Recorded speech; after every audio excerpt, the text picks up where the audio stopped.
messieurs, bonjour, bienvenue à nous, chez vous, en cette matinée du 8 septembre 2020. Alors nous serons ensemble jusqu'à 10h avec ces temps très pluvieux. Alors faites très attention si vous allez prendre la route, bien entendu. Faites très attention. Alors ce matin, nous allons nous intéresser à l'art en compagnie de Nassiba Djaidir, elle qui s'est intéressée à une exposition en duo qui s'est passée ou qui se déroule en ce moment à Zwart Gallery. Aussi, donc nous aurons le plaisir de recevoir l'un des représentants du ministère de l'Éducation nationale. Lui, il reviendra sur les mesures barrières qui ont été prises, les mesures barrières, les mesures d'hygiène et de sécurité qui ont été prises justement au niveau des écoles qui accueillent en ce moment les examens du BEM. Alors, Fela Abraz fera son entrée avec nous, elle nous accompagnera durant cette saison à travers sa nouvelle rubrique qu'elle nous propose. Ce sera une rubrique qui parlera de la pédagogie et aujourd'hui elle s'intéresse justement au retour de nos loulous aux crèches et nous finirons l'émission en compagnie de Djawdat Kessouma. Lui, cette fois-ci, il va encore une fois nous présenter quelques lectures qui pourront nous accompagner. Voilà donc pour le programme de cette matinée. Mais avant cela, les nouvelles du ciel en compagnie de Amel Laribi.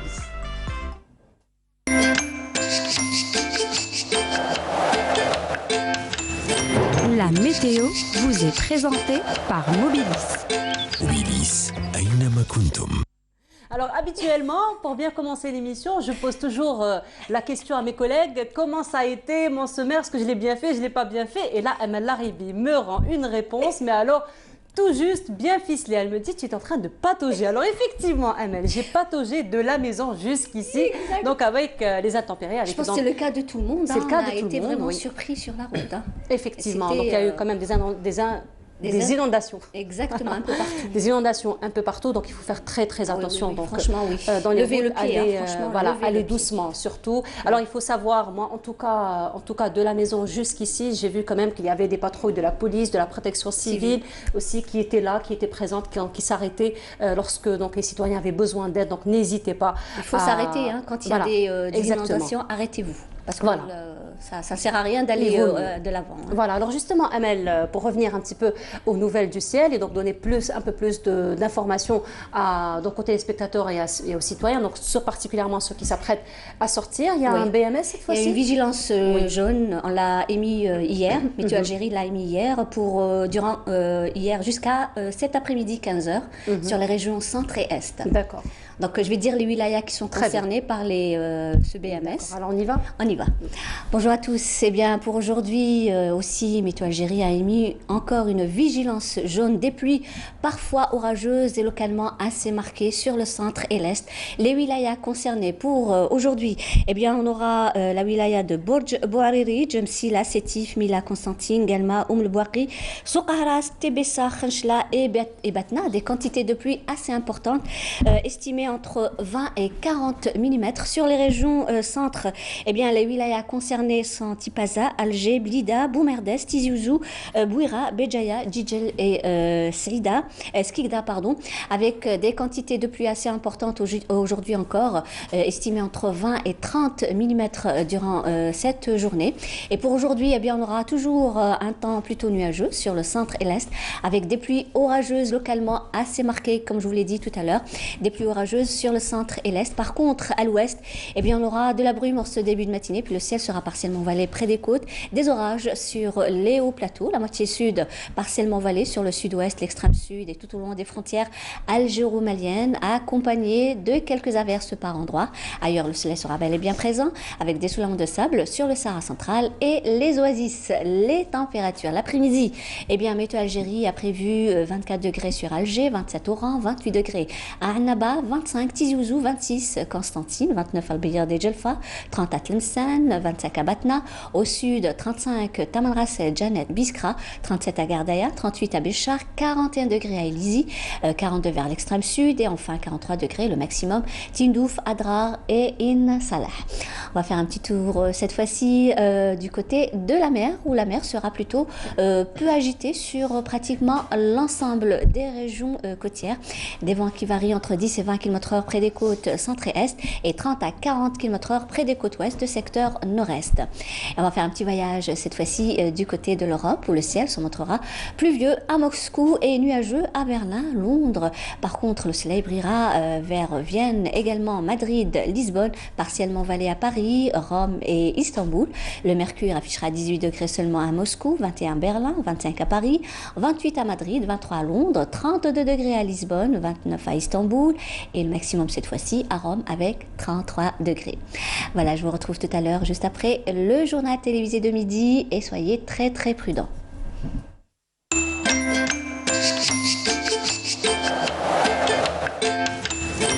La météo vous est présentée par Mobilis. Mobilis أينما كنتم. Il faut dire, Amel, que quand même nous avons des températures assez douces durant la journée. Non, et pourtant, nous avons été bien ça arrosés tout au long de la nuit. Et justement, nous avons quelques images qui viennent donc de nous arriver, si on peut les voir, de quelques endroits d'Alger, je pense, de la wilaya d'Alger, qui ont été justement inondés par les pluies. Par les averses de la nuit, donc entre hier et aujourd'hui. Et c'était ce matin plus vers 6 heures. Voilà, ce matin, donc voilà, ce sont des pluies assez marquées. Voilà, des pluies, ça n'arrêtait effectivement. pas. De toute façon, on l'a constaté sur la route, on ne pouvait pas passer, c'était pas possible. Donc il faut vraiment être très très très vigilant. Exactement, on a dû faire demi-tour et passer par d'autres rues et toute une manœuvre. Effectivement, toute une manœuvre et puis surtout très patient. Il faut être très patient. Il faut s'arrêter. Voilà, il faut savoir s'arrêter au moment où il faut s'arrêter. Voilà. Il ne faut pas s'engager non plus. Surtout. Et puis il faut se montrer quand même très patient. Et puis si on n'a vraiment rien à faire, il vaut mieux ne pas sortir. Voilà, pour l'instant. Pour rester dans la voiture en attendant que les pluies s'atténuent un tout petit peu. Voilà, merci beaucoup Amel. C'est moi qui vous remercie. On vous retrouvera tout à l'heure, donc après le journal de... À midi. Voilà. Midi 19h. Merci beaucoup Amel. C'est moi qui vous vous dis remercie. très bonne journée. Également, j'espère. Voilà. Inch'Allah, il n'y a pas de raison. On aura quand même des températures. Inch'Allah. Voilà, alors on continue le programme de Bonjour d'Algérie. Là, ce sera une pause musicale que je vous propose en compagnie de Abdelkader Chaou et on se retrouve juste après. طير اللي ولفته غاب وخفات لي صورته طير اللي ولفته غاب وخفات لي صورته فرفر بجناح وطار في الهوا ما ولاش ليا خلاني من الشوق ننكواسل ودموع عيني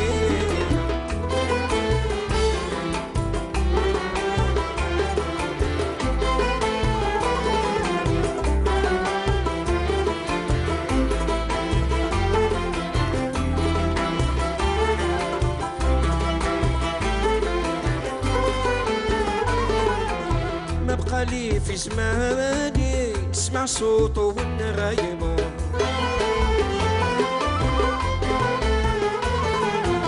حزن بي جناني وصان شجار ونحطمو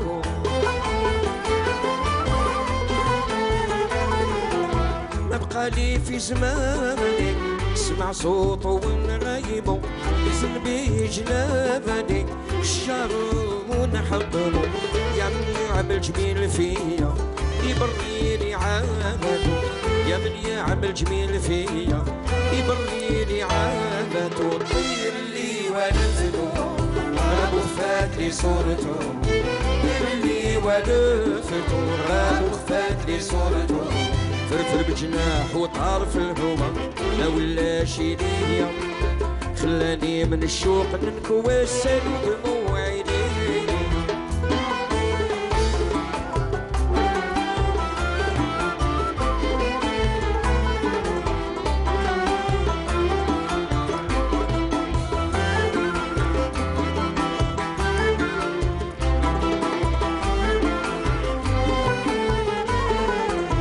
مشالي وجفاني ما بقى ليه هات نكلمو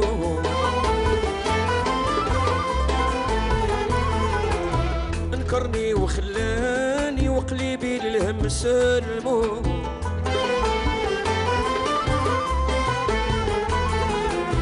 مشالي وشفاني ما بقى ليه هات نكلمو انكرني وخلاني قلبي للهم سلمو يا حسرة ما جرى بيا يا من صغال دين حدتو يا حسرة ما جرى بيا يا من صغال دين حدتو طير لي ولفته غاب وخفات لي صورته طير لي ولفته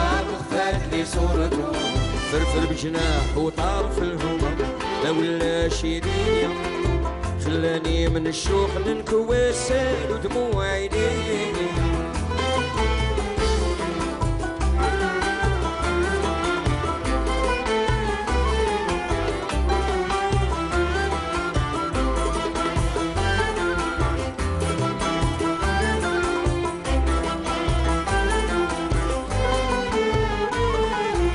سالو دموع ياباني وبصاري يا خي نعظم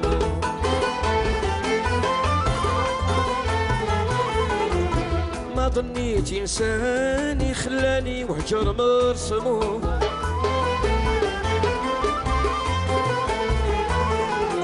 سالو دموع ياباني وبصاري يا خي نعظم ما ظنيت انساني خلاني وجه مرسمو تركني ولا ارفع عليا واشي بريدي كيدو تركني ولا ارفع عليا اشي بريدي كيدو دير لي ونفدو ابو فات لي صورته دير لي ونفدو ابو فات لي صورته فرفر بجناح وطار في الهوى لا ولا شي ليا خلاني من الشوق ننكوى سال ودموع عيني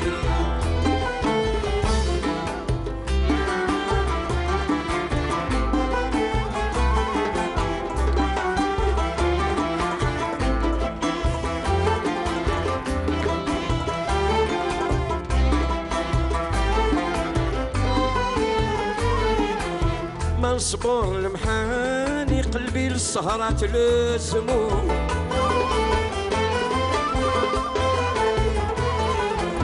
خلا جسمي فاني والنوم يا ناس يحرمو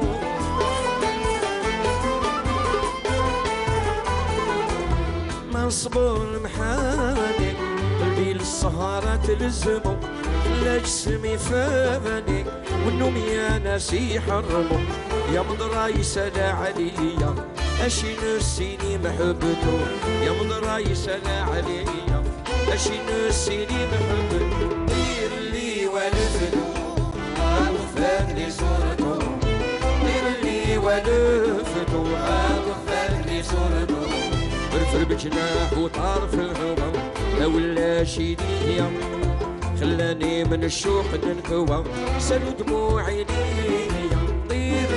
ولفتو ابو خفات لي صورته دير لي ولفتو ابو خفات لي صورته فرفر بجناح وطار في الهوى لا ولا شي ليا Voilà, de retour sur le plateau de Bonjour d'Algérie après cette très belle pause musicale en compagnie de Abdelkader Chaou. Et là, place à la lecture, place au livre en compagnie de Djaoudet Gessouma. Djaoudet, bonjour. Bonjour. Ça va, Djaoudet? Oui, ça va. Vous êtes arrivé très tôt, paraît-il, ce matin. Ah oui, oui. Contrairement c'est un peu tendu sur la circulation et tout, donc voilà. On s'est dit, il vaut mieux assurer notre présence comme ça, voilà.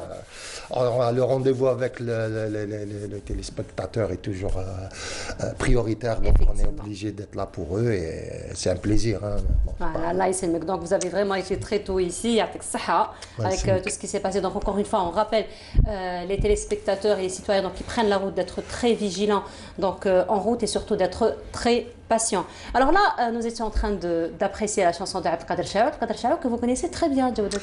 Oui, oui, ben, donc on est... J'ai une famille un peu de musiciens, d'artistes chabi. On a des plasticiens dans la famille, des musiciens chabi. Il nous arrive souvent de le voir à la maison, là, du côté de Bouzarea, chez les grands-parents. Donc on le voit souvent. Il est souvent là à pousser un peu la chansonnette. On discute. Il a beaucoup d'humour. D'accord. Chaou et là, il s'est vraiment bonifié avec le temps. Il a vraiment C'est vrai développé. que pour quelqu'un qui ne le connaît pas, il paraît beaucoup plus réservé. Voilà. Mais c'est un bonhomme très, très humoriste, très, très rigolo. Et bien sûr, il a beaucoup de classe. Il est très apprécié au Maroc. Il est très apprécié un peu dans les Amériques, entre le Canada et l'Amérique du Nord. L'Amérique, les USA. C'était vraiment un chanteur qui a une patte, qui a une touche. Et c'est très, très, très intéressant. Il a baigné notre jeunesse de mélodie. Mahboub Bati, évidemment, qui l'a renforcé, voilà. Donc, Voilà, puis vous avez aussi une relation quand même assez particulière parce que l'un des membres de votre famille est aussi l'un de ses paroliers. Oui, il travaille beaucoup avec lui, Mohamed Sergoua, qui est cheikh. Il a plus de 1400 chansons écrites personnelles, donc il a beaucoup travaillé avec Chaou. Souvent, on le voit à la maison, voilà.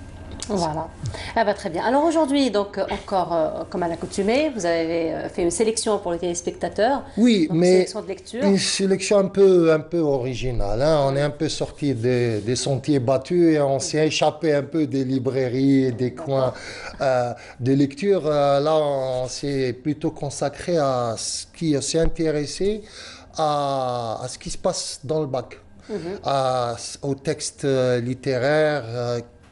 Qui passe par le... Comme c'est d'actualité, on s'est dit on va rassurer un peu nos futurs bacheliers et leur donner des petites idées de travail sur justement tous ces textes littéraires qui ont parsemé le bac et qui continuent à apparaître dans le bac. Voilà, pour tous les littéraires, pour tout, même les épreuves de français, par exemple, là, qui passent par le bac.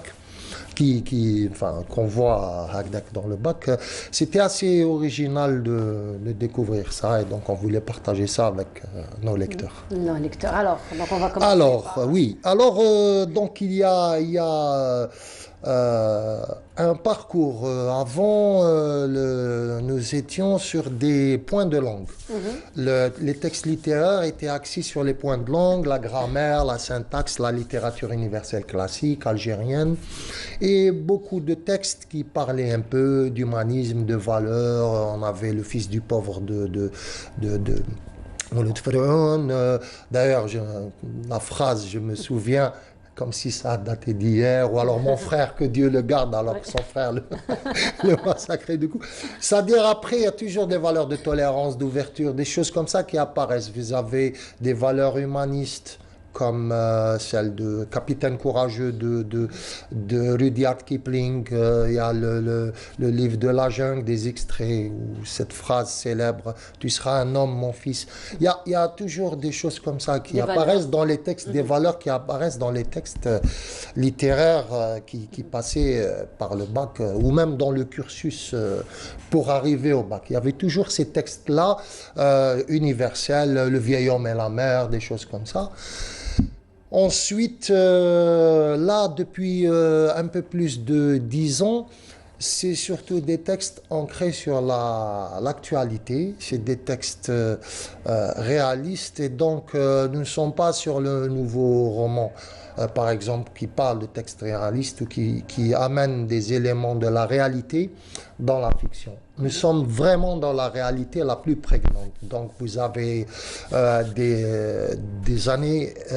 des années, des textes argumentatifs, des textes journalistiques avec des notions d'actualité. Et on doit avoir, le jeune lycéen, futur bachelier, doit avoir la capacité de comprendre un texte, d'élaborer un argumentaire rédigé, synthétique, classer ses idées et les élaborer dans un projet d'expression écrite. C'est-à-dire qu'aujourd'hui, on fait plus appel à l'intelligence de l'élève, de l'apprenant, et on doit lui donner des éléments et des outils de la réalité, vraiment de la réalité. Donc vous avez beaucoup de textes journalistiques. Ça parle de Le Pen et de ses exactions en Algérie. François Decloset va vous parler de l'économie et de comment on aborde ça. Jacques Attali va parler d'écologie, de la terre, un peu de ce regard qu'on a. Et donc moi, j'ai fait un petit voyage comme ça sur des petites îles d'information. Et j'ai découvert, par exemple, beaucoup de journalistes, qu'ils soient algériens, français, parce que français, il y a une proximité avec la langue, et certains, c'est de l'autre côté de la Méditerranée, donc on partage un espace commun. Il y a des Italiens aussi, des Italiennes, il y a enfin des gens comme ça sur le bassin méditerranéen, et beaucoup, il y a ce partage de textes. Donc au début, entre 2012 et 2019, par exemple, j'ai découvert la guillotine, le prix de la liberté, qui évoque la peine de mort. D'accord. À travers l'exécution d'Ahmed Zabana, qui, rappelons-le, a été en 56 exécuté. Et il y a donc un texte de Ammar Mansouri, qui est un journaliste de la revue El Jaish, paru en juillet 2011, qui évoque cette peine de mort. Et l'histoire de Zabana est très très particulière.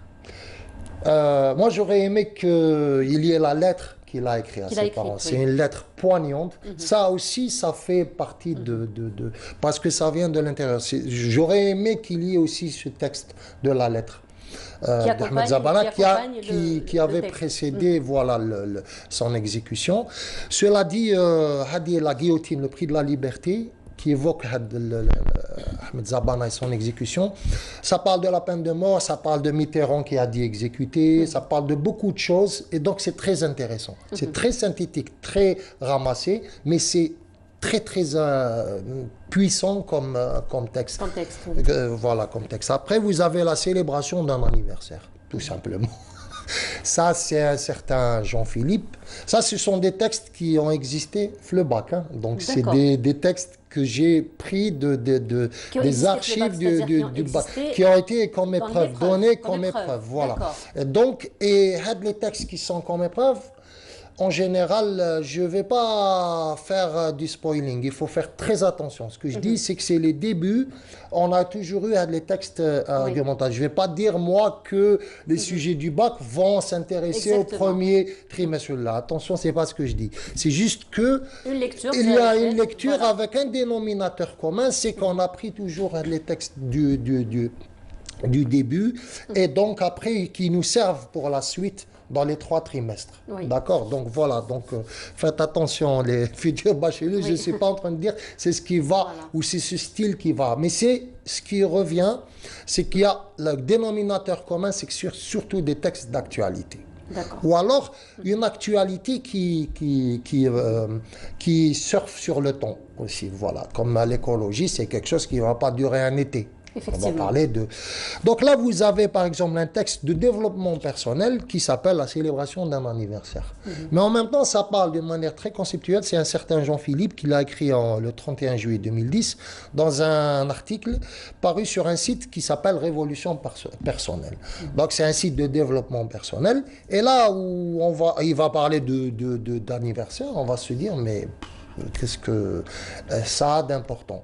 Et après, quand vous lisez le texte, vous allez voir qu'il y a tout un système de rapports sociaux, de choses, de liens sociaux, de ciment social et tout, qui juste à travers cette célébration de l'anniversaire ou ce rapport qu'il y a autour de cet anniversaire, qui est un événement qui va cristalliser les liens de la famille, des choses et tout. Donc c'est important, à partir juste d'un petit événement, on part sur quelque chose de beaucoup, de très humaniste, de choses comme ça. C'est un texte qui pourrait être très intéressant pour ceux qui refusent généralement de fêter leur anniversaire. Oui, s'ils sont seuls et qui refusent de fêter leur anniversaire, ça se comprend un peu. Oui. Là, c'est surtout justement un prétexte de liens, de choses, de tout un ensemble de rapports qui vont se créer justement autour de cet anniversaire. Après, vous avez un autre texte qui est paru, qui s'appelle La guerre contre l'Irak, de Rita Schiavi, qui a fait une conférence de presse intitulée « Pas de sang pour du pétrole », donnée le 30 janvier 2003. Donc, elle a donné cette conférence le 30 janvier 2003 où elle s'insurgeait contre la guerre en Irak en disant que c'était géostratégique, géopolitique et qu'il s'agissait juste de pétrole ou de richesse qu'on devait, que les USA devaient contrôler, piller, prendre. Donc, Rita Schiavi, elle appartient au Forum social mondial. Et elle est présidente du comité mondial des femmes, donc International Women's Committee. Et donc elle se place plus en tant que citoyenne du monde, qui défend des valeurs humanistes, qui va défendre cet Irak qu'on a malmené, et ensuite la Libye, ensuite l'actualité nous le dit jusqu'à présent. Oui. Et donc ça, on l'a mis dans un texte pour le bac. Et donc c'est très très appréciable que nos jeunes élèves ou nos jeunes étudiants, futurs étudiants, aient cette position sur le monde et qu'ils sachent où se placer. Et puis il faut dire peut-être que ce genre de texte pour nos jeunes, ils ne font pas que nos jeunes vont être dépaysés par rapport à ce Voilà, donc ils savent se positionner parce que, parce que finalement, nos jeunes, dès leur petite enfance, dès leur tendre enfance, on leur inculque un petit peu la citoyenneté du monde, on leur inculque un petit peu ces causes humanitaires, notamment la cause palestinienne, la cause irakienne, et donc tous les peuples finalement qui vivent un petit peu les affres de la guerre. Moi, ça me rappelle d'ailleurs que j'ai un texte de les terminales et ça m'a vraiment rendu très fier. J'avais fait un article quotidien le matin, à l'époque, je ne sais pas, vers 80, après 96 en tout cas, qui parlait du bug de l'an 2000, un livre écrit par Jamal Mati. Et ils ont mis mon texte parlant du livre de Terminal, l'ouvrage de Terminal. Oui, ça c'est vraiment une belle reconnaissance. Vraiment c'était une belle chose. J'ai une jeune cousine qui me dit, est-ce que c'est toi qui as écrit le bug de l'an 2000 et elle me dit un texte et elle m'a ramené le livre de Terminal en français. J'avais vu qu'il y avait effectivement le texte. Donc ils ne m'ont jamais demandé mon avis, mais ils ont dit avec l'aimable autorisation de l'auteur. Mais c'était vraiment un grand motif de fierté. Et donc je rends hommage aussi à Jamal Mati, qui a fait justement un texte qui parlait de l'an 2000, du bug de l'an 2000 avec les risques, tout ce qu'on avait dit. Finalement, ça s'est bien passé, il n'y a pas eu beaucoup de problèmes. Mais c'était intéressant d'avoir ce texte. Alors, avant de passer, vous alliez passer à notre texte? Il y en a 4 ou 5 encore. Juste avant de passer à notre texte, donc on était en train de parler un petit peu, on est en train de parler un petit peu de la sensibilité des jeunes par rapport à l'actualité. Oui. Et puis, on revient à l'actualité donc qu'il y a entre hier et aujourd'hui et cette matinée, encore une fois par rapport à ces intempéries, encore une fois par rapport à ces inondations. Et on rappelle, Jawdet, qu'aujourd'hui, c'est encore le deuxième jour de l'examen du BEM. Donc, voilà. On a vu ce matin, par exemple, les enfants qui allaient en courant, finalement, pour rejoindre leur classe, pour passer l'examen. Et là, donc, juste avant de de terminer avec ce que vous nous avez proposé, là, nous avons quelques images qui viennent de nous parvenir, justement, de quelques endroits, donc, finalement, à Alger, où il y a eu des intempéries. Alors, vous, je le disais tout à l'heure, vous êtes venu quand même assez tôt. Et ça va, vous avez pu, donc, finalement... J'ai surfé entre les débris. Voilà. J'ai eu la chance de ne pas avoir de boue dans le quartier, n'habitant pas très loin, donc heureusement que voilà. Mais il faut être très prudent et très... c'est des pluies orageuses, donc ils ne vont pas tarder théoriquement. Mais la prudence est de mise, même pour les conducteurs, c'est très très important. Voilà, donc là, nous avons... voilà. Alors, ça c'est un endroit que je connais très bien, parce que je suis passée par là ce matin. Voilà, donc là c'est la route qui mène vers le stade du 5 juillet, donc au niveau de Ben Aknoun. Et donc on voit un petit peu l'inondation qu'il y a eu donc, juste à côté de l'école nationale de la sécurité sociale. Voilà, donc c'est juste à côté, donc on voit un petit peu les voitures qui passent une à une. C'est bien aussi d'anticiper et de veiller à ce que ces voies soient dégagées pendant que c'est encore possible.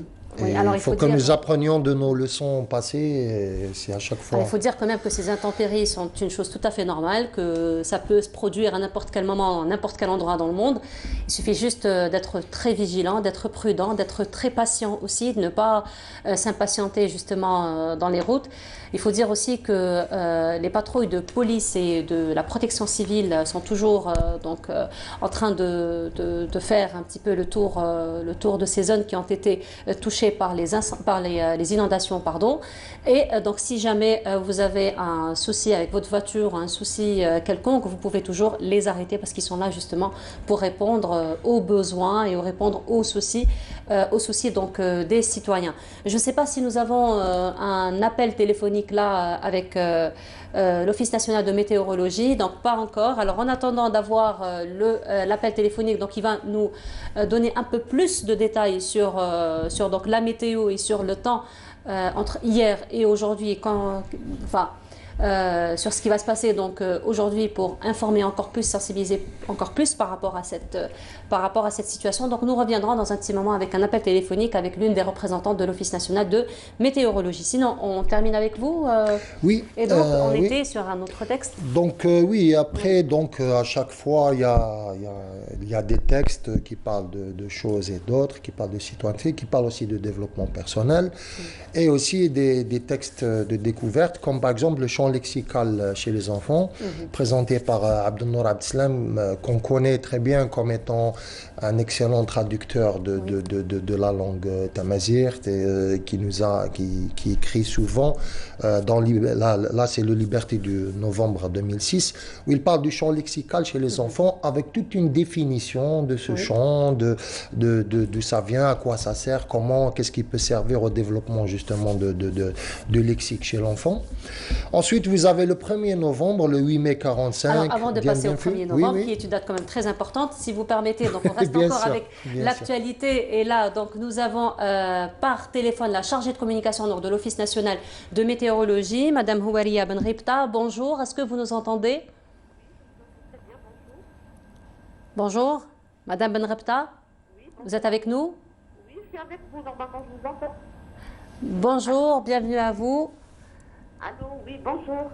Voilà, alors Madame Benripta, il faut dire qu'entre hier et aujourd'hui, donc nous avons été un petit peu surpris par les intempéries, un petit peu surpris donc par les averses entre hier et aujourd'hui. Alors qu'en-est-il? Alors est-ce qu'il y a eu justement un BMS par rapport à cette situation?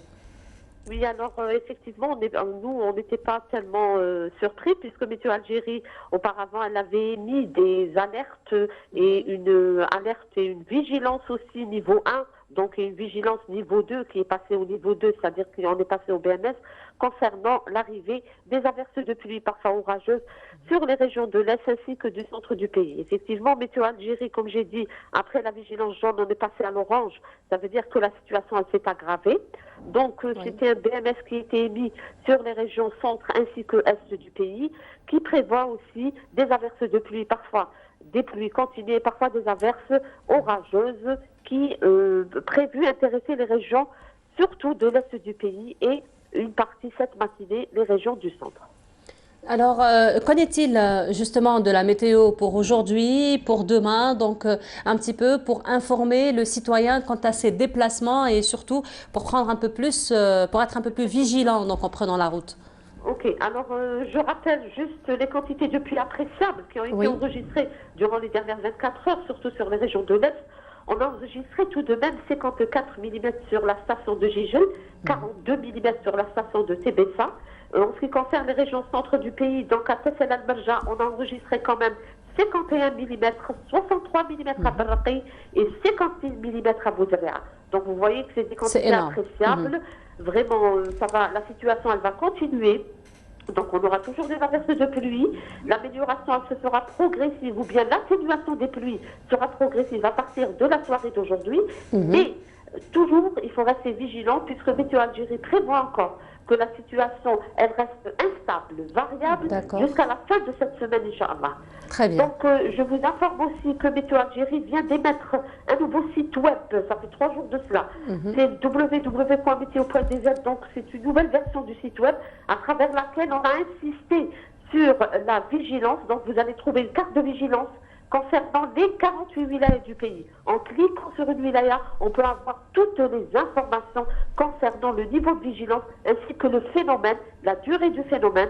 Donc il y a à côté aussi la prévision. Vous allez trouver ces informations aussi dans notre application. C'est une application donc portable, elle est gratuite, donc elle est actualisée et comme ça, tout citoyen peut avoir l'information directement s'il se trouve quelque part pour pouvoir prévoir son déplacement, Inch'Allah.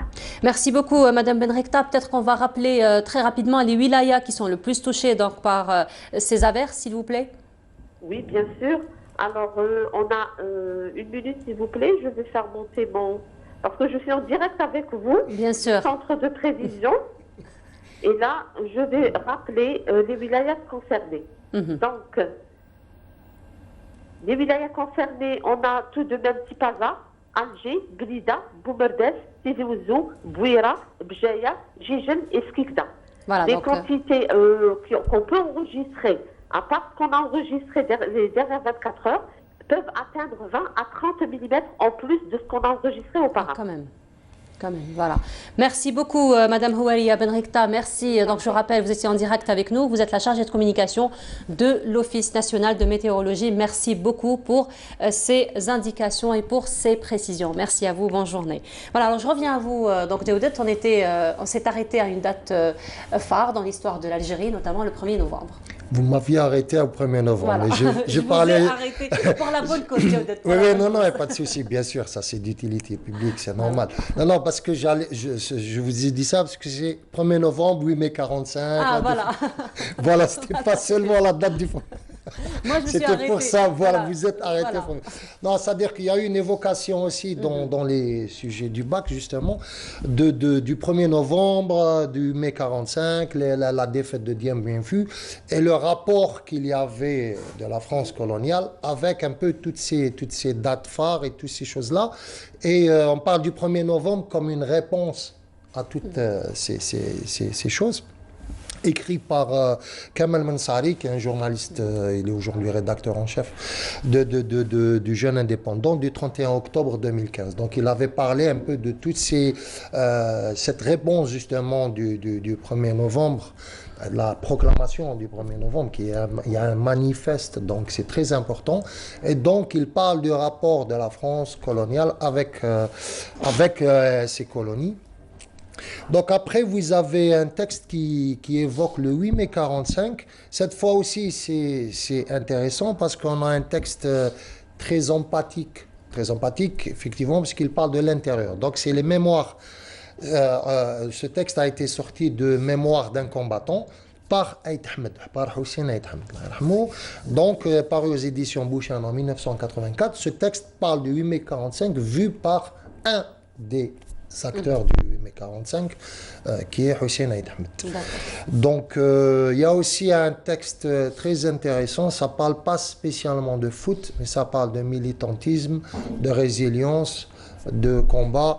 Et c'est la glorieuse équipe du FLN, fierté de tout un peuple, écrit par Mohamed Amin Azzouz, In al-Mujahid, du 2 et 3 novembre 2012. Donc ça, c'est aussi un texte qui évoque cette fabuleuse équipe du FLN, qui était un symbole aussi, qui était une force, qui était locomotive pour la lutte pour l'indépendance. Donc vous avez après un réflexe de notre attitude socialiste, un texte sur Fidel Castro, symbole de dignité et de résistance, écrit par Salim Lamrani, dans le site Égalité et Réconciliation du 6 janvier 2014. Donc je rappelle que tous ces textes sont des textes qui existent, que vous pouvez trouver justement dans les sujets du bac. Il y a un site qui est excellent, donc vous pouvez très bien le voir. Donc je termine par les dangers d'Internet, l'éthique concernant les enfants, donc avec toutes les conséquences, suicides et autres problèmes, écrit par Mehdi Boukhalfa et le quotidien d'Oran. 7015 du 14 décembre 2017. Donc ça parle des dangers d'Internet, d'éthique et surtout concernant les enfants. Donc je rappelle que tous ces textes-là existent, que vous pouvez trouver avec d'autres, comme je disais tout à l'heure, François de Closet ou Jacques Attali, des choses très spécialisées et qui nous sont ancrées dans la réalité. Et aujourd'hui, donc le but étant d'encourager les apprenants à développer des textes argumentatifs plus que la syntaxe ou la grammaire. Voilà, alors je vais encore une fois vous interrompre, oui, je vous en prie, je vous en prie. C'est un plaisir. Pour la bonne cause, encore une fois. Et là, nous avons un appel téléphonique avec Nassim Bernaoui. Bonjour. Monsieur Bornaoui, vous nous écoutez? Oui, 5 sur 5. Bonjour. Bonjour, marhaba bik. Alors, vous êtes le chargé de communication de la protection civile.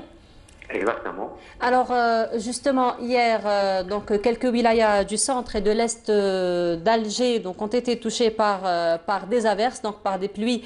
Et justement, est-ce que vous pourrez en ce moment nous décrire un petit peu la situation, particulièrement des routes et du comportement surtout des conducteurs et des citoyens?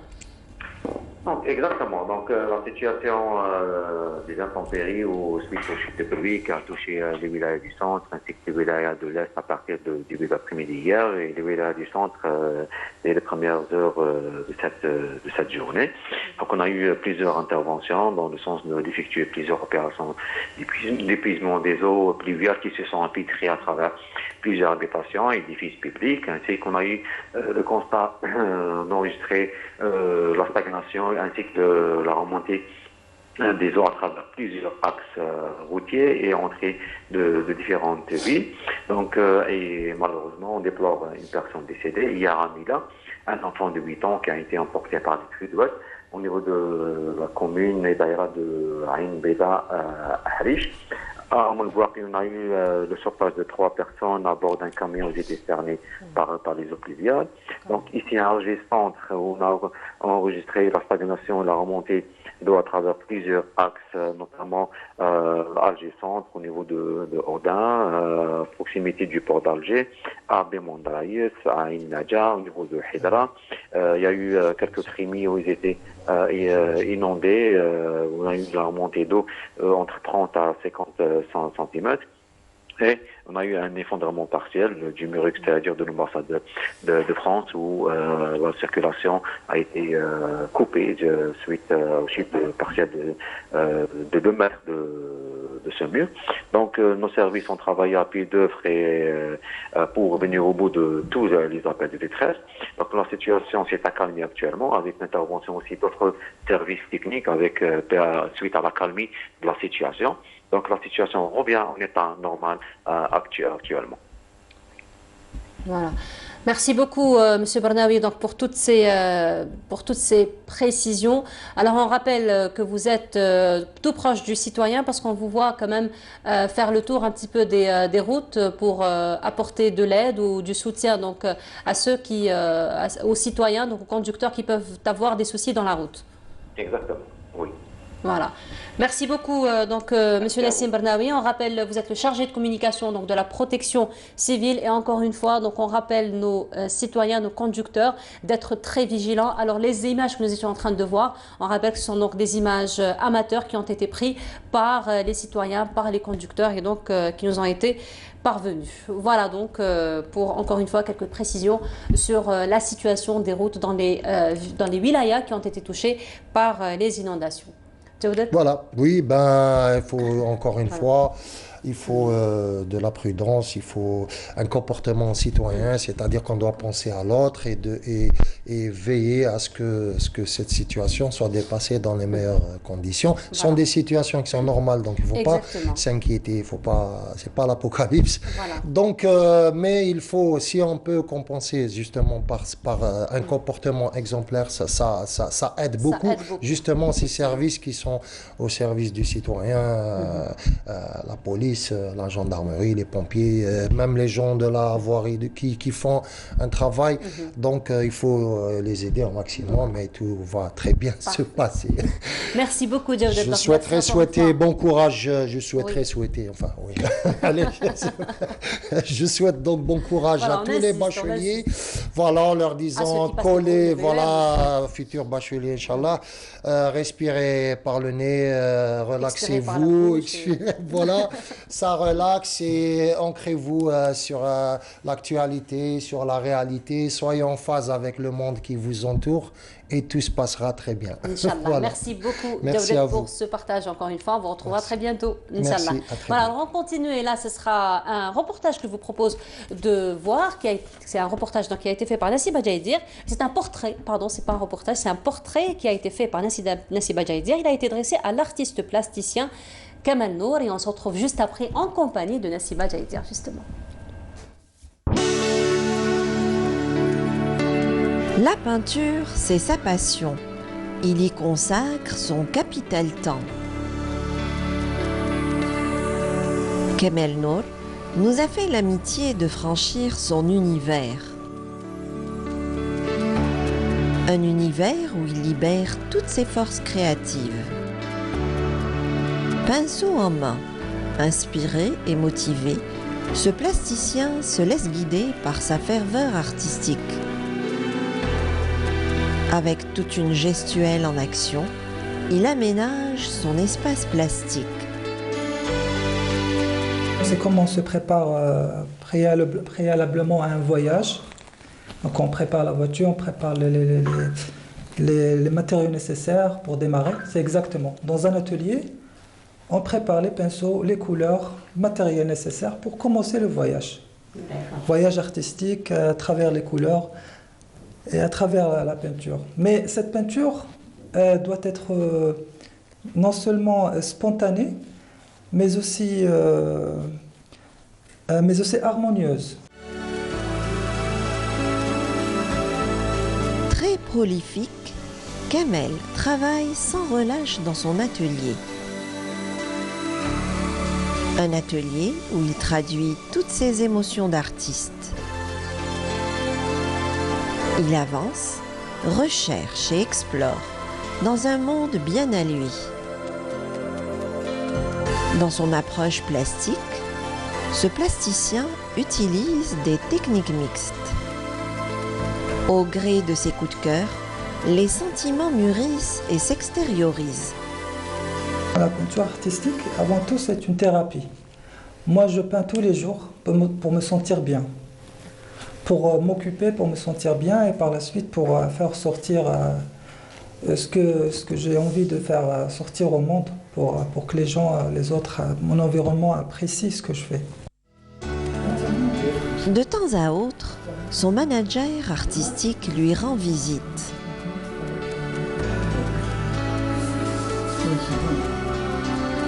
Des moments agréables à partager en sa compagnie. Dans son espace et dans l'atmosphère ambiante, des échanges d'idées et des expériences à partager.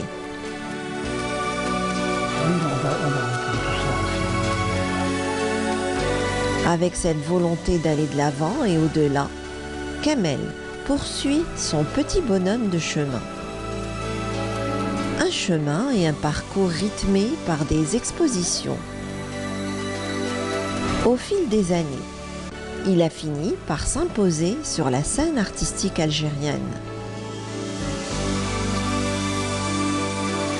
Je dois l'avouer, j'ai eu un choc dans la façon dont il s'exprime par sa peinture. Alors après, on a fait connaissance, etc. On a beaucoup parlé du figuratif, de l'abstrait, des choses qui se passent dans la vie de tous les jours. Et c'est comme ça qu'il s'est fait son métier. Et il vit de son métier. Ça fait plus de 20 ans que je suis là. Et j'adore tout ce qui s'y passe. C'est très vivant. Et il fait partie du vivant. N'est-ce pas? Et sa peinture, il l'exprime à travers ça. Il exprime cette vivacité d'un peuple et d'une pensée vivante. Tout évolue en ce moment. Hein. Donc, il en fait partie. Et en plus, c'est un très bon photographe. Appareil photo en main, Kamel se sert de son objectif comme de son pinceau. À ciel ouvert, il semble bien inspiré. À la forêt de Baïnem, Kamel Nour met en scène ses émotions. C'est un contact direct avec la nature. Là où on est sur une altitude la plus haute d'Alger. Et puis là, on se sent bien. Moi, personnellement, je me sens bien ici. Contact direct avec la nature. Et ça m'inspire aussi de trouver la sérénité, trouver aussi la quiétude. Et pour pouvoir m'inspirer, c'est une étape très importante. Un moment de détente, un moment d'évasion pour cet artiste plasticien. Et là, l'inspiration demeure son premier guide. Entre la peinture et la photographie, il ne se donne pas de limite. Voilà. Alors justement, on était en train de parler donc des misères que nous avons vécues ce matin avec tous les intempéries. Encore une fois, donc on appelle les citoyens à être très vigilants et très patients. Et puis si vous n'avez rien à faire dehors, il vaut mieux ne pas sortir pour l'instant. Voilà, alors c'était un portrait qui a été dressé donc à l'artiste plasticien Kamel Nour par Nassiba Diadir qui est avec nous. Nassiba, bonjour. Bonjour. Ça va Nassiba? Oui, ça va. Bon, mis à part que j'ai pataugé dans la boue, hein. Voilà, Sous la pluie, on précise, dans la boue. Dans la boue, hein. Voilà. Pas très loin d'ici, mais bon, mais ça va, on est quand même arrivé. C'est plus important. Tout à fait. C'est plus important. Absolument. Il faut Donc, dire que ce sont des vigilance, situations. matin, vigilance, Il faut dire que ce vigilance. sont des situations aussi normales. Hein, c'est un petit peu la saison. Il faut juste s'adapter finalement à la situation et être très vigilant. Tout à fait.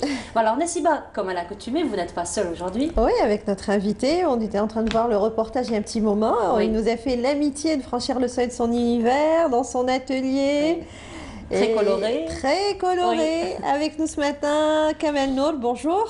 Bonjour Nassiba. Merci d'être des nôtres ce Bienvenue. matin. Bien arrivé ce matin, un peu en retard, mais ça va. Vous Très avez, bien fini arrivé par, tout de même, par ouais. arriver quand même. Je suis hein. arrivé par arriver tout de même, oui, Sous c'était une un peu pluie difficile, battante. mais bon. Ouais. Tout à fait. Alors, il y a un petit moment, on était en train de voir votre reportage, donc j'ai eu le plaisir de visiter votre atelier. On vous a vu à l'œuvre et en pleine préparation de 2 expositions. Il va se dérouler dans quelques temps, enfin... La date n'est pas encore fixée, mais ça sera à l'étranger, en France, je suppose, à Paris. Oui, Voilà. actuellement, je me prépare avec donc, mon départ Votre manager à l'étranger, aussi. enfin, j'espère, parce que c'est pas évident avec le confinement, avec le... Donc, les visas n'ont pas encore été délivrées. Mais ça sera dans quelques mois, mais c'est en perspective, c'est prévu, une exposition. C'est prévu. Voilà, c'est prévu. et il y en a une deuxième qui est en cours actuellement, et ça se passe à la galerie Azouart, à Bab Zouar. Oui, à la galerie d'art. de Vous Bab exposez Zouar, en duo. Il reste 2 semaines encore. Oui, une exposition en duo avec Dahmani. Avec oui, mon ami et collègue Dahmani Boualem, que je salue à l'occasion. Oui. Et puis, donc, cette exposition, on l'a fait ensemble pour montrer le Alger, donc Alger sous de nouvelles couleurs. Absolument, on a un petit aperçu. Hein, voilà, j'allais dire, Nassiba, on est gâtés aujourd'hui par les couleurs. Hein. Alors, il y a une toile. Moi, je suis gâtée parce que c'est pas finalement. Finalement, j'ai les yeux en arrière-plan. Celle qui est à votre, je dirais, à votre gauche, voilà. C'est la toile qu'il avait entamée dans le reportage. On l'avait vu peindre. Effectivement, on l'avait reconnu. Voilà, Kamel en train de peindre. Vous avez surpris en plein préparation de votre de vos 2 expos. Alors, voilà, Nassiba, finalement. absolument. Il a tenu à la ramener ce matin. On vous remercie. Et derrière vous, sur votre droite. Donc là, c'est le quartier de... Je reconnais un petit peu. Ça, c'est une prise du pont de Télimni. Pont de Télimni, voilà. Donc j'avais pris la photo avec mon appareil et puis je suis retourné le soir pour la produire en peinture. Absolument. Donc, et là, justement, vous développez, ce qu'il faut savoir, c'est qu'on l'a vu dans le reportage, on l'a vu en pleine action, vous développez 2 passions, la peinture et la photographie. Alors, en atelier, on vous voit peindre, à l'extérieur, vous vous promenez en pleine nature, des fois au bord de la mer, l'appareil photo en main. Et donc, vous photographiez ce qui vous attire, ce qui vous interpelle. Oui, et à partir de là, je pense qu'il y a des croquis, des esquisses qui se font. Oui, tout à fait, tout à fait. Donc, j'utilise la photographie professionnelle pour capter les images que j'aime. Qui vous interpellent, tout simplement. À travers la ville d'Alger. Et puis, voilà, c'est une méthode obligatoire. Donc, moi, je travaille comme ça.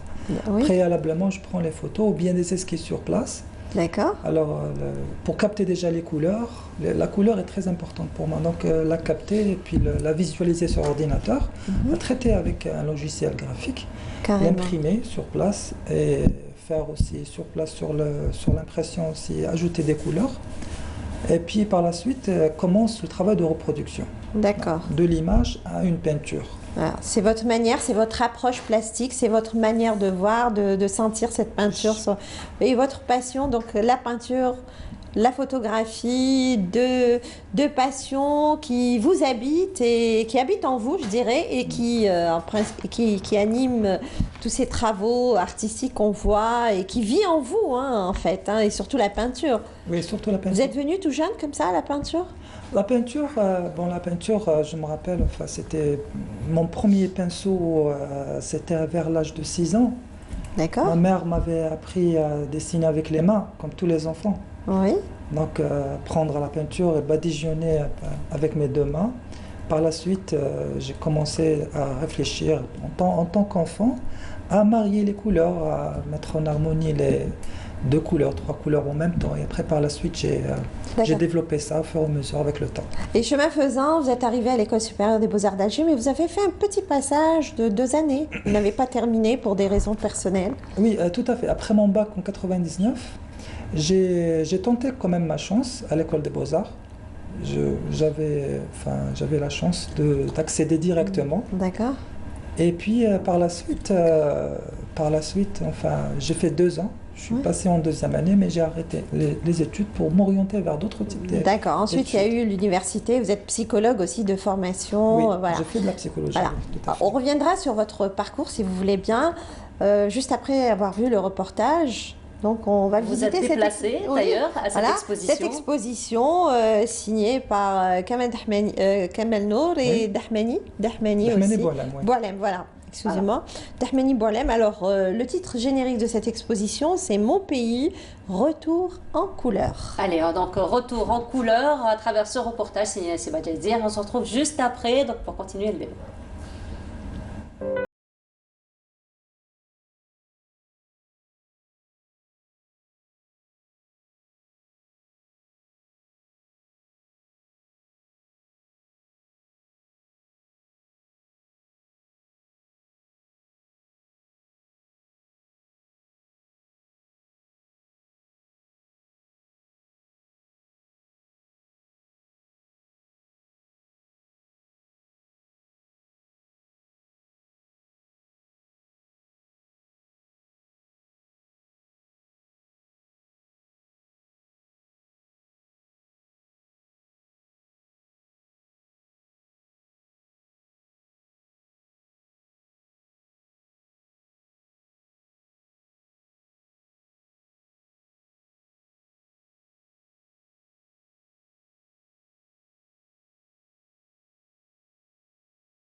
partage. Rahmani, c'est un artiste autodidacte aussi. Il a fait de la céramique, une formation en céramique, et depuis il travaille dans ce domaine. Et là, il commence à peindre avec son ami Kemal Nour. Et il travaille toujours sur le terroir, sur le patrimoine, sur les ruelles d'Alger. Il a un style assez particulier en ce qui concerne les couleurs, en ce qui concerne les compositions. D'ailleurs, il y a un tableau où on voit vraiment son influence de la céramique dans la peinture.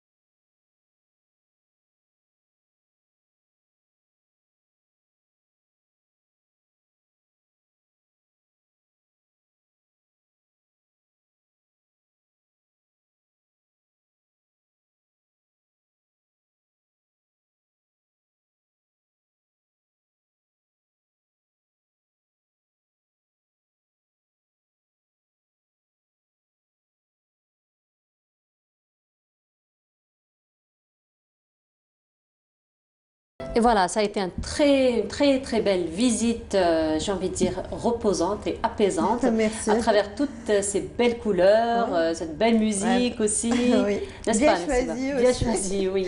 C'était très reposant quand même, très apaisant. Merci. C'est une palette bien colorée dans cette exposition au travers de toutes ces œuvres d'art et dans cette galerie. Je rappelle qu'Anime et dirige Jamel Ben Mohamed qu'on salue ce matin. Si elle nous regarde, alors c'est une galerie, elle l'a bien précisé, la galeriste, qui est mise gracieusement à la disposition des artistes. C'est la première fois que vous exposez dans cette galerie? En fait, c'est la deuxième fois, je pense que c'est la troisième fois. La troisième fois que vous exposez. Je remercie mademoiselle Amel Mohamed de m'avoir donné encore la chance d'exposer cette fois-ci. Et j'espère que ça va être encore, pour la prochaine fois encore. Inch'Allah, Inch'Allah. Alors, moi, j'aimerais bien revenir sur les techniques que vous utilisez dans vos travaux. Il y a donc plusieurs toiles dans cette exposition. La majorité de ces toiles est signée par vous. Et il y a d'autres toiles signées par Boualem Dahmani. C'est des petites œuvres moyen format. Mais là, vous travaillez, vous êtes très à l'aise sur les grands formats. On le voit, on a un aperçu ici dans le studio, puisque en arrière-plan, derrière vous, Nour, il y a des toiles qu'on a pu commenter et voir tout à l'heure, il y a un petit moment. Alors, technique mixte, peinture à l'huile, acrylique. Oui, absolument. C'est une technique mixte. Cela veut dire un mélange entre l'huile et l'acrylique. Pour préserver, donc pour avoir toute la plasticité en même temps de l'acrylique et avoir en même temps tout le relief, toute l'onctuosité de la peinture à l'huile. C'est ma manière de travailler, donc les deux en même temps. Je n'utilise ni eau ni térébenthine, donc directement et sur d'autres aussi matériaux. On a vu du papier journal, des fois, on a vu plein de petits matériaux comme ça qui s'impriment dans vos toiles. Alors là, il y a un portrait. Et magnifique, très expressif. Magnifique. Et je pense que c'est une des toiles que vous avez réservée à une exposition Femmes du Monde. Oui, c'est une toile que j'ai déjà exposée dans les hôtels un peu partout. Je l'ai exposée aussi à Sofitel. Oui, qui fait partie de toute une série. Oui, qui fait partie de toute une série des femmes du monde. D'accord. Donc j'ai représenté la femme kabyle, la femme arabe, la femme marocaine, la femme... Donc un peu partout dans le monde. Et là, donc, il y a une toile qui fait partie de cette série, Femmes du Monde, que vous avez exposée. Mais sinon, la majorité des toiles sont récentes. Et donc, des toiles au travers desquelles vous donnez libre cours à votre créativité. Il y a beaucoup de gestuels, on vous a vu au niveau de l'atelier, dans votre atelier. Il y a beaucoup de gestuels en action, avec toute une symbolique en toile de fond. Oui, absolument, puisque je travaille dans les grands formats. Donc cette préférence des grands formats me laisse libre de gestes. Donc j'aime me sentir libre. Donc il y a uniquement que sur les grands formats que sont libres. Ok. Donc là, on n'a plus beaucoup de temps, je suis désolée. Mais alors, un dernier mot vraiment, rapidement, si vous avez un petit mot à dire concernant vos projets, rapidement. Alors mes projets, donc, mis à part l'exposition qui est en cours, je prépare une autre exposition avec mon agent, mon directeur artistique, monsieur Claude de la Caffinière, que je salue ce matin. Oui, nous le saluons ce matin s'il nous regarde, Claude Dulac. Et je le remercie beaucoup d'être mon manager. Sans lui, je ne sais pas comment j'aurais dû faire. Oui. Alors c'est lui qui m'organise, qui vous encourage, qui m'encourage, qui contacte les galeries, qui contacte les hôtels. Alors on a un projet d'exposer, de faire 3 ou 4 expositions à la fois, un peu partout à Sheraton. D'accord. J'espère qu'on aura l'occasion de vous recevoir à nouveau et comme ça vous détaillerez un peu plus et peut-être que ces projets d'ici là seront concrétisés. Oui. En attendant, on vous souhaite bon courage, bonne chance et un très très bon parcours pour ce jeune talent, je dirais, en devenir qu'est Kamel Nour. Voilà, donc on vous souhaite aussi très bonne continuation et beaucoup de réussite dans tout ce que vous allez entreprendre. Nessiba, merci beaucoup. Merci à vous. Donc, pour cette très agréable visite. On vous retrouvera mardi prochain, Inch'Allah. Avec une autre visite, voilà, toute colorée comme d'habitude. Voilà. Merci beaucoup Nessiba, merci à votre invité. Et on continue donc le programme de Bonjour d'Algérie. Là, je vous propose donc de découvrir ce reportage de Leïla Ben Aïcha, elle qui s'est intéressée aux réouvertures des bibliothèques publiques, notamment la Bibliothèque centrale d'Alger. À l'instar des bibliothèques publiques fermées depuis 6 mois, la Bibliothèque centrale d'Alger a repris son activité avec des mesures strictes de sécurité et de prévention du Covid-19. On a réouvert par rapport aux examens de fin de cycle, comme il y a des terminales qui vont passer leur bac et il y a des universitaires aussi qui préparent leur examen aussi. Donc c'est l'établissement agriculture de la wilaya d'Alger a mis toutes les dispositions nécessaires, que ce soit le gel, le tapis, le thermomètre et les lingettes aussi. On a mis des affiches un peu partout pour le port de bavette qui est obligatoire et la distanciation physique aussi. Donc avant c'était des tables carrément de 8 chaises et là on a quand même réduit le nombre à 2 par table, voilà, par mesure de sécurité. Par mesure de sécurité, on n'emprunte pas les livres par rapport au Covid, voilà. Donc les gens qui viennent ici, ils travaillent sur place, voilà. Ils ont accès à la salle, quoi, voilà, pour travailler sur place. On a fait aussi une prolongation d'horaire, c'est jusqu'à 20h. Donc l'étudiant, il est là jusqu'à 20h, il peut travailler jusqu'à 20h, voilà. Habituellement fréquenté par un public diversifié. En cette période de reprise, beaucoup d'universitaires et de lycéens qui préparent leurs examens y trouvent les conditions favorables pour travailler. Mohamed, élève en terminale, vient ici pour préparer son examen du bac. Je suis là pour préparer mon bac. Il y a toutes les conditions pour étudier. Même quel que soit l'hygiène. Très satisfait des mesures d'hygiène et de sécurité, l'Abbassi Imad Eddine, résident en chirurgie, fréquente cette bibliothèque depuis des années. Je prépare mon examen intercalaire prévu pour la semaine prochaine, Inch'Allah. Donc voilà, on a accueilli cette bonne nouvelle de la réouverture de la bibliothèque, parce qu'on avait vraiment besoin d'un lieu pour réviser, parce que franchement, 2 heures à la bibliothèque vaut mieux qu'une journée à la maison.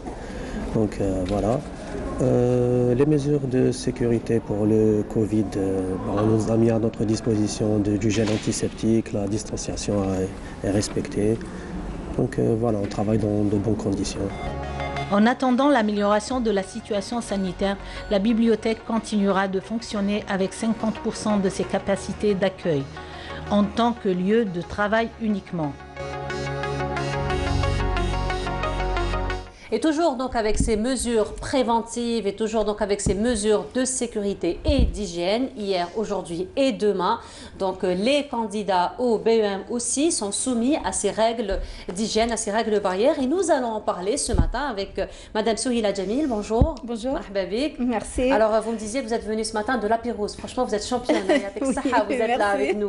Oui. Voilà. Ça a été un combat, une bataille livrée de bon matin. Donc voilà. ça n'a pas été facile. C'était pas de tourpeaux parce que c'était plein d'embouteillages un petit peu partout. Effectivement. Donc, oui. Voilà, donc c'était suite aux averses donc, qui ont touché plusieurs wilayas. Donc en Algérie, encore une fois, on rappelle la vigilance. Alors, Madame Souila Jamil, vous êtes inspectrice de l'enseignement moyen en langue française, Alger Centre. Oui. Alors, donc, comme je le disais hier, aujourd'hui et demain, donc les candidats au BEM donc, sont en train de passer leurs examens. Absolument. Et alors, comme ça a été déjà au choix le BEM, donc il faut dire que même sur le nombre, sur le plan du nombre, donc c'est déjà réduit donc par rapport aux candidats.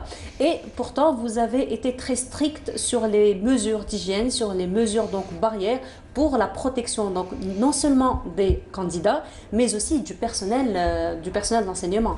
Absolument, selon les directives de Monsieur le ministre de l'Éducation nationale, toutes les mesures de prévention ont été prises pour protéger d'abord nos enfants, mais aussi le personnel, tout l'encadrement, les gens qui font du secrétariat, tout ça, tout ce beau monde ont tenu à ce que les mesures soient respectées par tout le monde, quoi.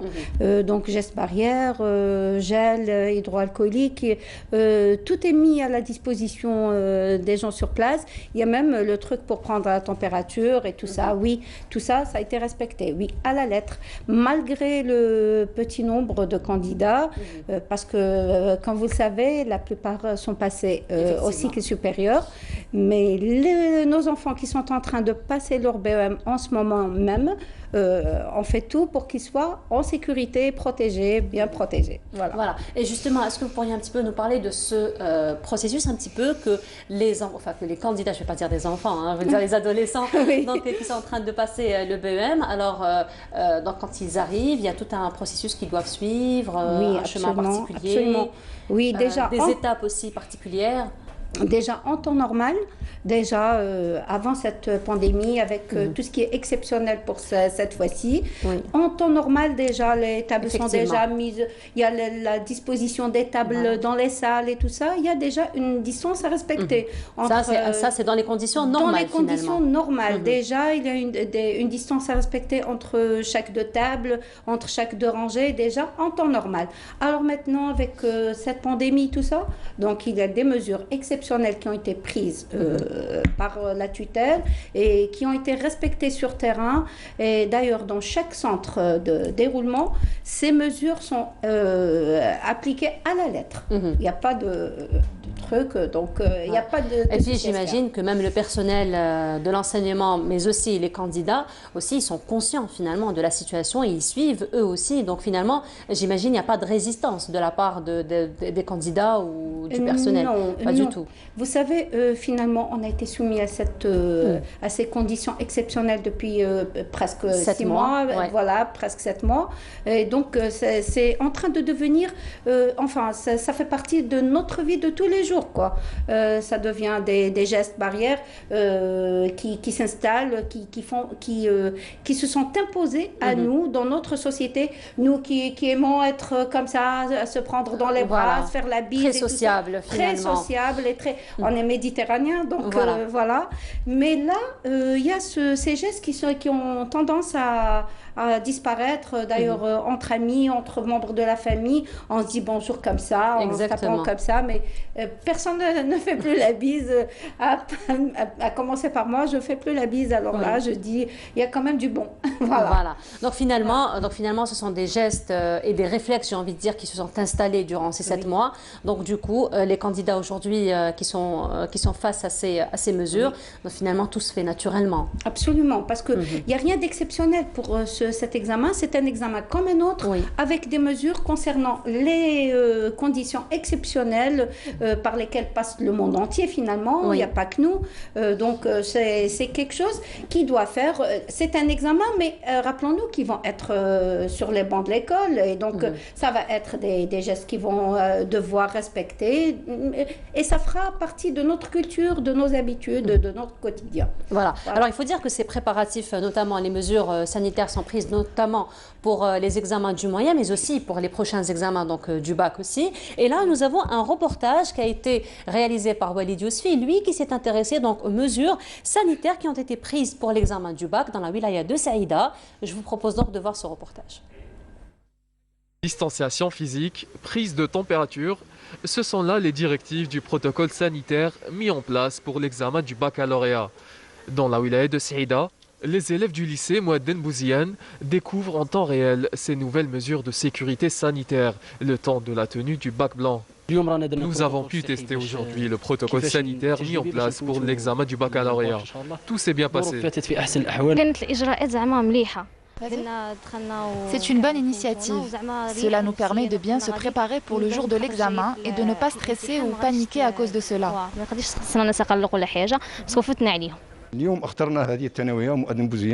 Nous avons sélectionné ce lycée aujourd'hui pour donner aux étudiants un aperçu du protocole sanitaire mis en place pour l'épreuve du baccalauréat, depuis leur entrée dans l'établissement jusqu'à la salle d'examen. Cela leur permettra par la même occasion de se préparer physiquement et psychologiquement pour le jour J. Ce protocole sanitaire exceptionnel est installé dans les 31 centres d'examen que compte la wilaya de Saïda et s'applique aux candidats, mais aussi au personnel mobilisé à l'occasion. Les mesures sanitaires sont respectées par les employés, les professeurs surveillants et les membres de l'administration. Un médecin généraliste et un psychologue sont présents dans chaque établissement pour accompagner les candidats. La wilaya de Saïda compte plus de 7000 candidats qui se présentent à l'examen du baccalauréat, dont plus de 3000 candidats libres. Toutes les dispositions ont été prises pour garantir la sécurité sanitaire, pour passer dans les meilleures conditions l'examen final. Voilà, donc de retour sur le plateau. Et là, donc, on parlait donc, des mesures sanitaires prises pour l'examen du bac dans la wilaya de Saïda. C'était un reportage de Walid Yousfi. Alors, Madame Jamil, il faut dire que juste avant les examens donc, du brevet, enfin du BEM, j'ai toujours tendance à dire brevet, à dire BEF, mais bon, c'est ça se voit que je suis un petit peu dépassée, hein, finalement. Hein. Oui. J'ai laissé ces années assez longues derrière moi. Alors, donc, pour les élèves ou pour les candidats donc, qui passent aujourd'hui et demain, donc le BEM, c'est vrai qu'il y a eu quand même une coupure de l'école qui a duré quelques mois, mais vous avez pris finalement en considération cette coupure et vous avez mis en place une sorte de réadaptation, une sorte de reprise de contact, n'est-ce pas? Absolument. Il y a eu une rupture quand même, les enfants, les adolescents, voilà, oui, pour voilà. vous faire plaisir. Mais quand je dis les enfants, ça veut dire du préparatoire jusqu'en terminale. C'est oui. tout le monde, tous nos élèves étaient loin de leur classe, loin de ce qu'ils avaient l'habitude de voir, c'était leur quotidien. Donc, il y avait une coupure quand même loin de la classe. La tutelle a vu qu'avant que nos enfants soient au sein des centres d'examen, il fallait d'abord qu'ils se retrouvent, qu'ils reprennent contact avec leur milieu naturel, leur environnement habituel, ça veut dire leurs camarades, et ils retrouvent des camarades, leur environnement, leur établissement, leurs enseignants surtout. Et d'ailleurs, l'enseignant, vous savez, les enfants ont tendance à dire à leurs parents, même s'ils ont raison, ils leur disent non, notre professeur nous a dit ça, c'est que c'est vrai. Oui. Donc, ils ne discutent pas. Exactement. Voilà, donc ils font confiance à ils ont vraiment confiance en leurs professeurs qui sont là, par exemple, des fois, même l'enfant, quand il est stressé, quand il voit son professeur, il est rassuré du coup. C'est une prise en charge psychologique, si vous voulez. Cette reprise de contact avec leur professeur, ça leur redonne un petit peu confiance en eux-mêmes et tout ça. Donc, les professeurs, pendant la période du 25 jusqu'au 3, ils les ont pris en charge pour couvrir ce qui a été... on a ciblé d'ailleurs les apprentissages les plus importants du premier et du deuxième trimestre. Donc, les cours, on a ciblé. Et on a travaillé avec ces élèves pour qu'ils puissent affronter cet examen. Donc, ça a été pris en charge de la tutelle, la direction centrale, avec l'inspection générale, ils se sont occupés de ça. Donc, il n'y a pas de souci. Alors, c'est vrai que sur le plan psychologique, ça a dû avoir quand même un impact très important parce que cette coupure, déjà avec le stress de l'examen, avec la charge un petit peu, même si ce ne sont que 2 trimestres, mais ça reste quand même une charge pour les élèves. Et puis cette coupure quand même de 7 mois a quand même des impacts psychologiques. Donc finalement, cette reprise qui a duré, donc, on va dire, une dizaine de jours, avec les élèves, vous, donc j'imagine que vous étiez auprès de ces élèves-là. Comment ils ont, eux, vécu finalement cette reprise? Je vous dirais que j'étais en contact avec les professeurs qui ont pris en charge ces élèves-là. Alors on leur a préparé ce qu'ils doivent présenter justement ces élèves. D'ailleurs, même pour les professeurs, ils avaient besoin de reprendre contact. Parce qu'après une coupure aussi longue, il fallait les prendre en charge, les orienter, leur donner des directives à suivre. Donc, les inspecteurs se sont occupés avec leurs professeurs. Ils les ont orientés parce qu'il y a un certain nombre d'heures qui a été attribué par la tutelle pour chaque matière. Donc, les élèves avaient un nombre, par exemple, pour la langue française, ils avaient 7 heures. Pour l'arabe aussi, c'est un nombre d'heures, donc répartis sur cette période. Et les enfants avaient, tout dépend, chaque matière a ses spécificités. Il y a certains qui ont travaillé sur des sujets et des corrigés. Voilà, donc c'était pour préparer l'élève. Voilà, c'était pour aider ces élèves à affronter justement ces cours. Donc, mais le côté psychologique, justement, je voulais vous dire à ce propos qu'on a dans l'éducation nationale, on a le conseil d'orientation qui est psychologue. Il a un diplôme de psychologie. Et donc, les professeurs qui ont ces élèves-là, qui les avaient pendant cette période, s'ils ont vu qu'il y avait un élève stressé ou quelque chose comme ça, d'ailleurs, j'étais avec un conseiller d'orientation hier qui me disait, avant qu'ils commencent ces cours-là, on les a pris en charge, on leur a parlé de cette période où ils étaient confinés, où ils étaient loin de l'école et tout ça. Donc, ils ont essayé d'en parler pour qu'ils gardent pas ça pour eux, pour qu'ils puissent s'extérioriser déjà. Exactement, absolument. Parce que c'est très important de faire sortir ça, de ne pas garder pour soi tout ce qui est, parce que finalement c'est exceptionnel. C'est en fait une situation inédite. Inédite. On n'a pas connu une situation comme celle-ci auparavant. Absolument. Nous, en tant que grandes personnes, déjà, on avait du mal à gérer. Donc, pour des enfants, pour des ados, c'est pas évident. Et on a essayé de les remettre, de leur faire revivre, enfin, ce qu'ils connaissent déjà, un monde qu'ils connaissaient avant cette pandémie, parce que finalement, on doit vivre avec. Voilà. Tout simplement. Donc, finalement, ça vous a fait, même vous, autant que staff d'enseignement, une expérience très particulière, parce que finalement, c'est vrai que c'est une pandémie qui a touché le monde entier, mais finalement, chaque société, chaque pays l'a vécu selon ses spécificités, et donc on n'a pas de recul finalement par rapport à la prise en charge ou par rapport à comment faire face finalement à cette pandémie. Donc ça vous a fait une expérience, vous étiez devant le fait accompli, il fallait trouver des solutions très vite qui arrangent tout le monde. Et donc, absolument. La tutelle a tranché, elle a pris le taureau par les cornes, on a reçu des directives dans ce sens pour pouvoir prendre ces élèves en charge. Donc c'était une situation exceptionnelle à laquelle il fallait des solutions exceptionnelles et c'est ce qui a été fait. C'est ce qui a été fait. Et vous l'avez vécu comment vous, déjà en tant qu'inspectrice, cette expérience? Je ne vous cache pas. Parce que vous avez quand même une lourde responsabilité en tant qu'inspectrice. Oui, parce que finalement, il y a des professeurs qui vous disent qu'est-ce que je vais faire un petit peu perdu. Voilà, ils se sentent un petit peu perdus. Donc, ils ont besoin de repères. On leur dit, voilà, par exemple, pour cette révision, quand ils arrivent sur place, ils ont déjà quelque chose qu'ils ont reçu dans leurs établissements par mail. Et ils n'ont qu'à imprimer, qu'à suivre ce qu'ils doivent faire et tout ça avec les élèves. Donc, ils ont été orientés, quoi. Il y a ceux qui n'ont pas, par exemple, peut-être qui n'ont pas envoyé par mail, mais il y a les réseaux sociaux. Il y a des groupes entre professeurs et élèves, des groupes sociaux, où l'élève, par exemple, entre en contact avec son professeur. Il y a même certains cours qui ont été préparés par la tutelle, certains sujets qui ont été traités. via YouTube, via la télé. Donc, il y a eu plusieurs solutions qui ont été proposées par la tutelle.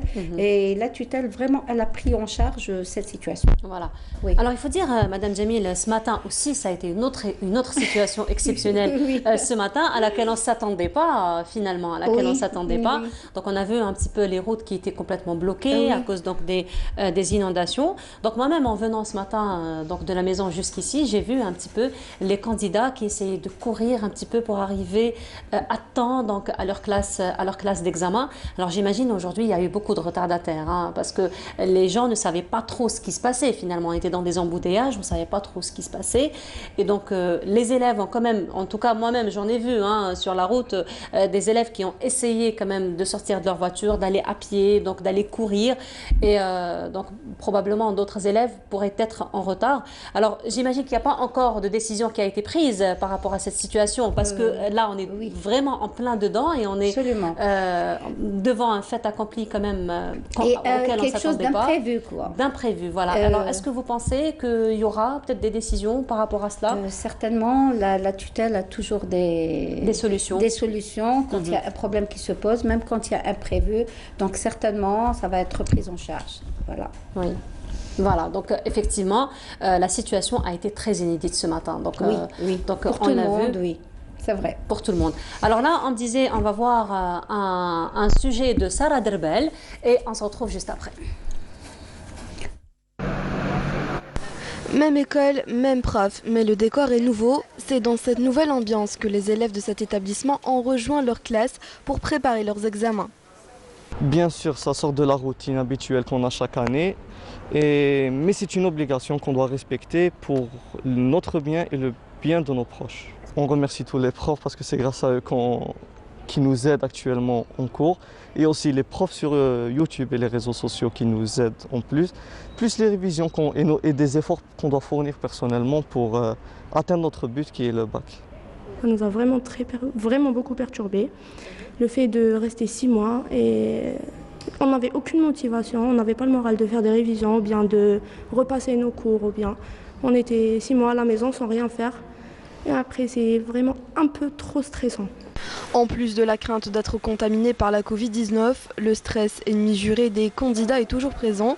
Pour faire face à cette situation, les fonctionnaires de l'éducation sont mobilisés pour apporter aux élèves le soutien dont ils ont besoin. Cette activité consiste en des cours de révision à l'effet de réduire l'impact psychologique de la Covid-19. Nous leur prodiguons des conseils. En somme, l'élève a beaucoup plus besoin d'accompagnement psychologique que pédagogique.